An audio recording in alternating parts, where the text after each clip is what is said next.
Dear students, आज हम लोग रेक्टिफिकेशन का टॉपिक डिस्कस करने जा रहे हैं। रेक्टिफिकेशन क्या होता है? Conversion of alternating current into the direct current. AC को डीसी में कन्वर्ट करने के प्रोसेस को रेक्टिफिकेशन कहते हैं। दो किस्म की रेक्टिफिकेशन होती हैं। एक वो जिसमें हाफ वेव एसी की डीसी में कन्वर्ट हो जाती है, उसको हम हाफ वेव रेक्टिफिकेशन कहते हैं। और जिसमें पूरी वेव डीसी में कन्वर्ट हो जाती है, पूरी वेव रेक्टिफाई हो जाती है, उसको हम फुल वेव रेक्टिफिकेशन कहते हैं। लिहाजा रेक्टिफिकेशन का मतलब मैंने जैसे आपको बता दिया, rectification is nothing that is the conversion of AC into DC, conversion of alternating current into the direct current DC. ये सिंपल जो है रेक्टिफिकेशन कहलाता है ये प्रोसेस। अब हम रेक्टिफिकेशन क्यों करते हैं और रेक्टिफिकेशन कौन सा डिवाइस करता है, ये चीज़ इंपॉर्टेंट है। इसमें हम लोगों ने इस टॉपिक को आप ये भी नाम दे सकते हैं डायोड एज अ रेक्टिफायर, क्योंकि इस प्रोसेस में रेक्टिफिकेशन जो इलेक्ट्रॉनिक डिवाइस जो रेक्टिफिकेशन करता है वो डायोड ही होता है, जिस डायोड को हम पिछले लेक्चर्स में बड़ी डिटेल में डिस्कस कर चुके हैं। पीएन जंक्शन डायोड जो है वो बतौर रेक्टिफायर इस्तेमाल होता है और पीएन जंक्शन डायोड ही रेक्टिफिकेशन करता है, एसी को डीसी में कन्वर्ट करता है। कैसे करता है इसकी फिजिक्स अभी हम डिस्कस करने जा रहे हैं। तो बहरहाल आपको ये बात जहन में रखनी चाहिए कि conversion of AC into DC rectification करता है कहलाता है, और diode is used for the rectification purpose। और किस तरह रेक्टिफिकेशन करता है, और दूसरी बात जो भी मैं बता रहा था कि हम रेक्टिफाई क्यों करते हैं, क्योंकि मोस्ट ऑफ अप्लाइंसेस में आपको डीसी चाहिए होता है। जैसे अगर आप अपने लैपटॉप को चार्ज करना चाहते हैं तो लैपटॉप के चार्जर में जो है चार्जिंग पर्पज़ के लिए बैटरी को चार्ज करने के लिए एसी करंट यूज़ नहीं होता, क्योंकि एसी की मैग्नीट्यूड भी कम होती है और वो रिवर्स हो जाता है। लिहाजा हमें स्टेडी करंट डीसी करंट चाहिए होगा, और बैटरी को चार्ज करने के लिए, चाहे वो लैपटॉप की बैटरी है, चाहे वो आपके मोबाइल फ़ोन की बैटरी है, चाहे वो आपकी कार की बैटरी है, कोई भी इस तरह की आपके यूपीएस के साथ लगी हुई बैटरी है, कोई भी बैटरी है या आपका ऐसा अप्लायंस है जो डीसी, जिसमें डीसी मोटर लगी होती है, डीसी मोटर को डीसी करंट चाहिए होता है, तो उसमें भी आप एसी से डीसी में कन्वर्जन करके, जैसे आपके घरों में फैंस हैं जिसको आप डीसी फैन कहते हैं, वो एसी बिजली इनपुट में आ रही होती है, सप्लाई एसी सप्लाई से इनपुट आ रही होती है, और डायोड उसके में लगे होते हैं और वो उसको डीसी में कन्वर्ट करते हैं, और वो डीसी मोटर आप एसी बिजली से चला सकते हैं। एसी बिजली से डायरेक्टली नहीं, उसको डीसी में पहले कन्वर्ट करते हैं, और कन्वर्जन कौन करता है? डायोड करता है। अब डायोड रेक्टिफायर यूज़ होता है। रेक्टिफिकेशन की दो टाइप्स हैं। First one is called half wave rectification, second one is called full wave rectification. तो पहले हम हाफ वेव रेक्टिफिकेशन को डिस्कस करते हैं। सबसे पहले जो मेरा टॉपिक है वो है हाफ वेव रेक्टिफिकेशन।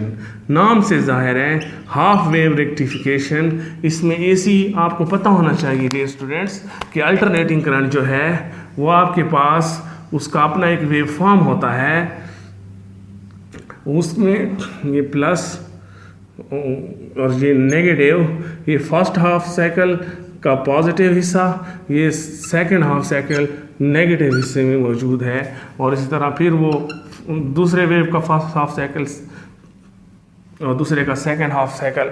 तो एसी करंट की नेचर है कि वो डायरेक्शन में भी खुद को बदलता है और मैग्नीट्यूड भी इंस्टेंटेनियसली बदलता है। मतलब यह है कि अगर ये आप वेव किसी अप्लायंस के ऊपर अप्लाई करते हैं, आप अपने अप्लायंस को, जैसे अगर आप यहाँ पर एक ट्रांसफार्मर लगा लें। ट्रांसफार्मर क्यों लगाते हैं? क्योंकि ट्रांसफार्मर का काम है एसी वोल्टेज को ट्रांसफॉर्म करना, उसकी मैग्नीट्यूड को चेंज करना। मिसाल के तौर पे आपके मोबाइल के चार्जर में 6 वोल्ट आपके मोबाइल के चार्जर को 6 वोल्ट चाहिए, उसकी बैटरी को चार्ज करने के लिए 6 वोल्ट चाहिए। तो आपके घर में 220 वोल्ट आ रहा है, तो 220 वोल्ट को 6 वोल्ट में कन्वर्ट कौन करेगा? वो ट्रांसफार्मर करेगा। और 6 वोल्ट डीसी चाहिए, 6 वोल्ट डीसी कौन देगा? वो फिर डायोड देगा। तो फर्स्ट मिसाल के तौर पे ये एक स्टेप डाउन ट्रांसफार्मर है, ये ट्रांसफार्मर का डायग्राम है, स्टेप डाउन ट्रांसफार्मर, ये प्राइमरी और ये सेकेंडरी कॉइल। यहाँ PN junction diode, dear student, ये डायोड का सर्कल डायग्राम है जिसका एक हिस्सा पी टाइप यानी एनोड और दूसरा एन टाइप यानी कैथोड जो है वो होगा। और ये आपके पास इस तरह हम लोगों ने आउटपुट कहाँ लेनी है, आउटपुट हम लोगों ने ये लोड रेजिस्टर यहाँ लगाना है और दूसरा इसको ग्राउंड करके यहाँ हमने आउटपुट लेनी है। आउटपुट हमेशा ग्राउंड और पॉजिटिव जो है उसके बीच लेंगे, हायर पोटेंशियल और लोअर पोटेंशियल। तो ये आपके पास यहाँ आप आउटपुट लेंगे। यहाँ अब आप देख रहे हैं आप इनपुट किस सूरत में दे रहे हैं, अल्टरनेटिंग करंट की सूरत में। आउटपुट किस तरह लेना चाहते हैं, डायरेक्ट की सूरत में। मतलब ये है आप इसको यूनि डायरेक्शनल बनाना चाहते हैं, इसकी डायरेक्शन चेंज हो रही थी। हाफ साइकिल के पहले हिस्से का मतलब है, पहले मिसाल के तौर पे ये कॉपर की वायर है और आपने उसको बैटरी लगा दी है, तो पहले हाफ साइकिल के पहले हिस्से का मतलब है ये प्लस और ये माइनस। पहले हाफ साइकिल का मतलब है उसमें इलेक्ट्रिसिटी यूँ फ्लो करेगी पॉजिटिव टू नेगेटिव। और ये जो दूसरा हाफ साइकिल है, दूसरे हाफ साइकिल का क्या मतलब होता है डियर स्टूडेंट्स, दूसरे हाफ साइकिल का ये मतलब है जी, दूसरे हाफ साइकिल का कि ये वाला प्लस और ये साइड नेगेटिव, पोलैरिटी इसको कहते हैं, पोलैरिटी अपोजिट हो गई है, पोलैरिटी चेंज हो गई है। और ये तो डियर स्टूडेंट्स हाफ साइकिल का पहला हिस्सा का मतलब फर्ज करें इलेक्ट्रिसिटी इस तरह यूं क्लॉकवाइज यूं फ्लो करी है, और हाफ साइकिल के दूसरे हिस्से का मतलब उसने एंटी क्लॉकवाइज फ्लो किया है। तो ये आपके पास एसी का बिहेवियर ही ऐसा है, एसी होता ही इस तरह से है कि वो खुद को इस तरह जो है अपनी डायरेक्शन चेंज करता है। हाफ साइकिल के पहले हिस्से में अगर एक तरफ वो गया है तो हाफ साइकिल के दूसरे हिस्से में वो दूसरी तरफ जाएगा। न सिर्फ डायरेक्शन बदलेगा, मैग्नीट्यूड बदलेगा, टाइम पीरियड उसका 0 से लेकर T/4 और T/2, 3T/4 और पूरे T तक उसने अपनी डायरेक्शन जो है 2 दफ़ा खुद को रिवर्स किया, और मैग्नीट्यूड भी मिनिमम से मैक्सिमम, मैक्सिमम से मिनिमम, मिनिमम से मैक्सिमम, मैक्सिमम से मिनिमम, मैग्नीट्यूड भी जो है वो 2 दफ़ा मैक्सिमम और 2 दफ़ा मिनिमम हुई है। तो ये यहाँ पर करस्पॉन्डिंग एंगल भी बता सकते हैं। ये आपके पास π/2 होगा, ये पाई यानी 0 से पाई तक जो है वो पहला हाफ साइकिल है। और ये आपके पास 3π/2 होगा, ये आपके पास पूरा 2π होगा, और 3 पाई से लेकर पूरे 2 पाई तक जो है, पाई से लेकर 2 पाई तक ये आपके पास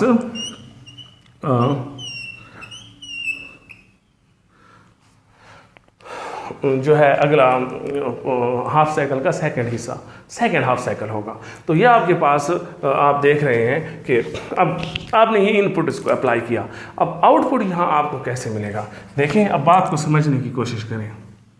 देखिए डियर स्टूडेंट्स, अब आपको पता है हाफ साइकिल के पहले हिस्से का क्या मतलब है, इलेक्ट्रिसिटी का यूं फ्लो करना, यूं फ्लो करना। यानी हाफ साइकिल के पहले हिस्से का मतलब है ये वाली साइड पॉजिटिव, ये पार्ट, और ये relative to this is negative. जैसे ये पॉजिटिव और ये नेगेटिव, तो पॉजिटिव और नेगेटिव ये बिजली यूँ फ्लो होगी। अब आप देखें डायोड पे चेक करें, पॉजिटिव पी साइड की तरफ है और नेगेटिव एन की तरफ है। जब आपको पता है, हम पिछले लेक्चर में डिस्कस कर चुके हैं, बाइसिंग की टाइप्स 2 किस्म की होती हैं, एक फॉरवर्ड बाइस जिसको ट्रू कनेक्शन कहते हैं, और रिवर्स बाइस जिसको फॉल्स कनेक्शन कहते हैं। ट्रू कनेक्शन या फॉरवर्ड बाइस में डायोड कंडक्टर होता है, और फॉल्स या रिवर्स में वो इंसुलेटर होता है। शर्त यह है कि वोल्टेज जो है वो ब्रेक डाउन वोल्टेज से कम हो। तो लिहाजा जब आप वोल्टेज को रिवर्स करेंगे, रिवर्स दूसरा हाफ साइकिल आएगा, दूसरे हाफ साइकिल में ये हिस्सा नेगेटिव होगा और ये हिस्सा पॉजिटिव होगा। लिहाजा दूसरे हाफ साइकिल के दूसरे हिस्से में, सेकंड हाफ साइकिल में आप देखें नेगेटिव जो है हिस्सा, टर्मिनल जो है नेगेटिव टर्मिनल, यानी कि अगर यहाँ डायोड लगा होता, फर्ज करें से फॉर एग्जांपल यहाँ डायोड लगा हो, ये डायोड लगा है, तो ये देखें P at positive, N at negative, यहाँ P at negative and N positive. तो इस बात से वाज़ेह आपको समझ आ चुकी होगी कि हाफ साइकिल का पहला हिस्सा फॉरवर्ड बाइस होगा और हाफ साइकिल का दूसरा हिस्से के लिए डायोड रिवर्स बाइस होगा। पहले हिस्से पे वो फॉरवर्ड बाइस होगा, पहले हिस्से पे हाफ साइकिल के, और दूसरे हिस्से पे वो रिवर्स बाइस होगा। तो फॉरवर्ड बाइस में इसका मतलब है इस साइकिल का ये वाला हिस्सा कंडक्ट हो जाएगा लेकिन अगला हिस्सा कंडक्ट नहीं होगा। फिर उसका पॉजिटिव वाला जो साइकिल पूरा होगा कंडक्ट होगा और फिर जो है नेगेटिव नहीं होगा, फिर पॉजिटिव होगा। तो आपने देखा कि आपके पास ये वाला कैंसल आउट हो गया है, ये फिल्टर हो गया है, ये पास नहीं हो सका। इसके लिए diode as a insulator behave कर रहा था, आउटपुट पे आपको वो हिस्सा नहीं मिला। तो लिहाजा हम कह सकते हैं फुल वेव की बजाय आधी वेव रेक्टिफाई हो चुकी है और इसको हम कहते हैं हाफ वेव रेक्टिफायर। और हाफ वेव रेक्टिफायर आप देखें इसमें रिवर्स पार्ट नहीं है, जैसे इसमें फॉरवर्ड था और रिवर्स भी था, इसमें फॉरवर्ड रिवर्स दोनों।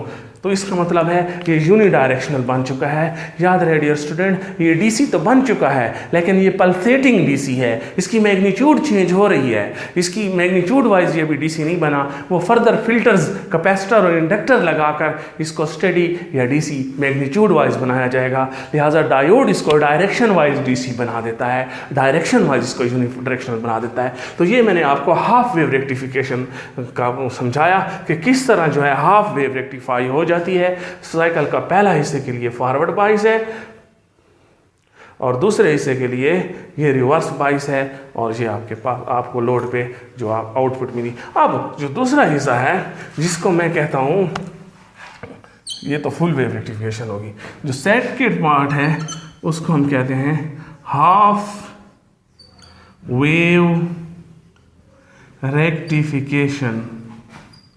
अब स्टूडेंट्स हाफ वेव रेक्टिफिकेशन को आप देखें, हाफ वेव नाम से, I am really very sorry, I am taking my words back.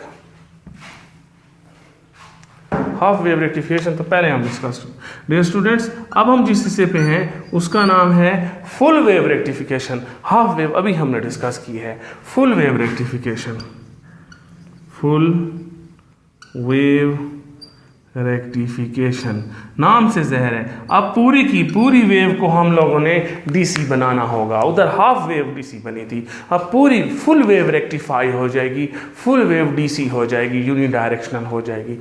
अब उसके लिए क्या करना है, हमने दो तब्दीलियां करनी हैं फुल वेव रेक्टिफिकेशन के लिए। एक तो डायोड एक की बजाय दो लगाने हैं और ट्रांसफार्मर भी हमने जो लगाना है उसको सेंटर पे अर्थ करना होगा, उसको हम सेंटर टेप ट्रांसफार्मर कहते हैं।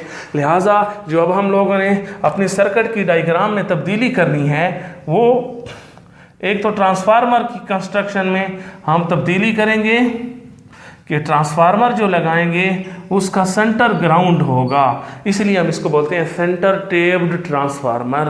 ये थोड़ा सा इसका ड्रॉबैक भी है कि सेंटर टेप ट्रांसफार्मर ज़्यादा जगह घेरता है, अच्छी चीज़ नहीं है बहरहाल, लेकिन मजबूरी है। अब ये जो है डायोड हम जो है एक नहीं दो डायोड इस्तेमाल करेंगे।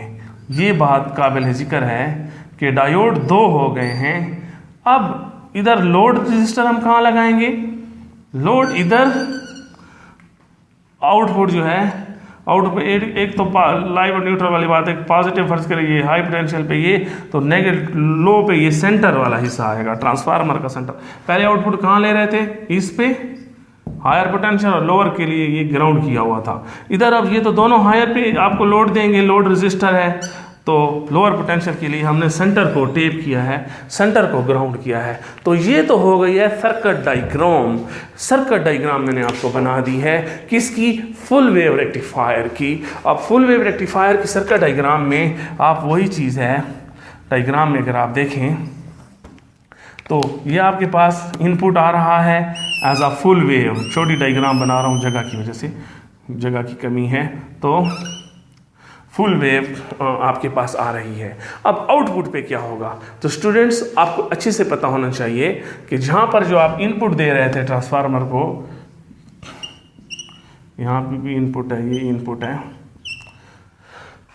अब साइकिल का पहला हिस्सा बिल्कुल उसी तरह, keep it in your mind, cycle के पहले हिस्से को, साइकिल के फर्स्ट हाफ साइकिल में it will be most positive and that is less positive, मतलब इट इज नेगेटिव। साइकिल के पहले हिस्से में ये हिस्सा जो है जो सेकेंडरी कॉइल है that is will be at higher potential और this will be at lower potential first half cycle में। तो जब ये हायर और ये लोअर है तो यही कहानी है, positive at P and negative at N. ये positive at P and negative at N, लिहाजा D1 डायोड जो है ये कंडक्ट करेगा किसको, हाफ साइकिल के फर्स्ट पार्ट को D1 डायोड कंडक्ट करेगा। अच्छा, अब साइकिल जब दूसरा साइकिल आएगा, ये तो फर्स्ट हाफ साइकिल है, दूसरा साइकिल जब आएगा, दूसरे साइकिल में आपको पता है ये कहानी कि ये नेगेटिव हो चुका होगा और ये पॉजिटिव हो चुका होगा, क्योंकि अगले हाफ साइकिल में पोलैरिटी अपोजिट हो जाती है, अपोजिट डायरेक्शन हो जाती है अल्टरनेटिंग वोल्टेज और करंट की। पहले अगर इस क्लॉकवाइज है तो दूसरा एंटी, पहला एंटी है तो दूसरा क्लॉकवाइज हो जाएगा। लिहाजा अगले हिस्से में स्टूडेंट, पहले हिस्से में एक दफ़ा फिर देखें, जब ये पॉजिटिव था, positive at P negative at N conduct किया। इस डायोड के लिए देखें पहले हिस्से को, negative at P and positive at N, यानी कि ये जो पहला हाफ साइकिल था, पहले हाफ साइकिल के लिए D1 कंडक्टर था और D2 डायोड इंसुलेटर था। पहले हाफ साइकिल के लिए D1 फॉरवर्ड बाइस था और D2 रिवर्स बाइस था, जिस तरह इधर यहाँ रिवर्स बाइसिंग आ जाती थी। अब साइकिल जब खुद को बदलेगा, पोलैरिटीज जब चेंज होंगी, हायर पोटेंशियल लोअर और लोअर पोटेंशियल हायर बन जाएगा, तो यहाँ पर आप देखें ये नेगेटिव और ये, अब D1 को देखें, नेगेटिव एट P और पॉजिटिव एट एन। लिहाजा हाफ साइकिल के अगले हिस्से में जो D2 है और जो D1 है वो रिवर्स बाइस हो रहा है, वो कंडक्ट नहीं करेगा। और D2 जो है उसके लिए देखें, positive at P negative at N, लिहाजा D2 डायोड कंडक्ट करेगा। हाफ साइकिल का दूसरा हिस्सा D2 अलाउ कर देगा। पहले हिस्से को किसने अलाउ किया, D1 ने, और दूसरे को भी D2 ने अलाउ कर दिया। और D2 चूंकि डायोड फॉरवर्ड बाइस था, फॉरवर्ड बाइस डायोड हमेशा पॉजिटिव करंट देता है, लिहाजा करंट मिलेगा, लेकिन वो अपोजिट डायरेक्शन में, जैसे वहाँ जनरली रिवर्स डायरेक्शन में था, ये रिवर्स था, लेकिन डायोड के अक्रॉस जो मिलेगा वो फॉरवर्ड और पॉजिटिव ही हो चुका होगा। ये बात दिलचस्प है कि नेगेटिव हिस्सा जो आ रहा है हाफ साइकिल का, जो अपोजिट डायरेक्शन में है डायोड की तरफ जाने से, उसकी डायरेक्शन भी उसी तरफ हो जाएगी, क्योंकि डायोड उसके लिए फॉरवर्ड बाइस होगा और वो पॉजिटिव करंट ही देगा, पहले डायोड की डायरेक्शन में ही देगा। एक बात इंपॉर्टेंट है, ये जो आप रिवर्स हिस्सा कर रहे होते हैं, ये जो वोल्टेज की वो वैल्यू जिसके लिए रिवर्स बाइस होता है, जैसे पहले हाफ साइकिल के लिए ये रिवर्स था, दूसरे के लिए D1 रिवर्स था, तो रिवर्स वोल्टेज जिसको हम पीक इनवर्स वोल्टेज कहते हैं, उसकी वैल्यू ब्रेक डाउन वोल्टेज से कम होनी चाहिए, वरना डायोड में ब्रेक डाउन अकर हो जाएगा, जीनर्जी एवलांच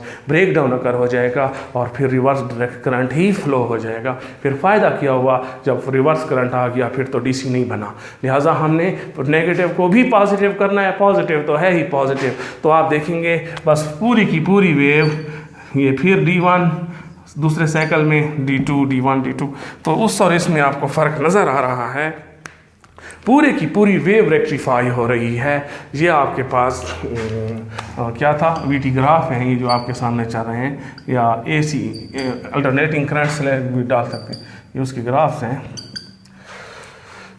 ये ग्राफ है ना, अल्टरनेटिंग वोल्टेज और करंट टाइम के अगेंस्ट प्लॉट हो रहा है, तो जिसको वेव फॉर्म कहते हैं। तो डियर स्टूडेंट्स, आपने देखा कि किस तरह डायोड जो है वो अल्टरनेटिंग करंट को डायरेक्ट करंट में कन्वर्ट कर रहे हैं। तो diode as a rectifier use हो सकता है। डियर स्टूडेंट, इस ये जो फुल वेव रेक्टिफिकेशन है, इसका एक अल्टरनेट सर्किट भी होता है जिसको हम ब्रिज रेक्टिफायर कहते हैं।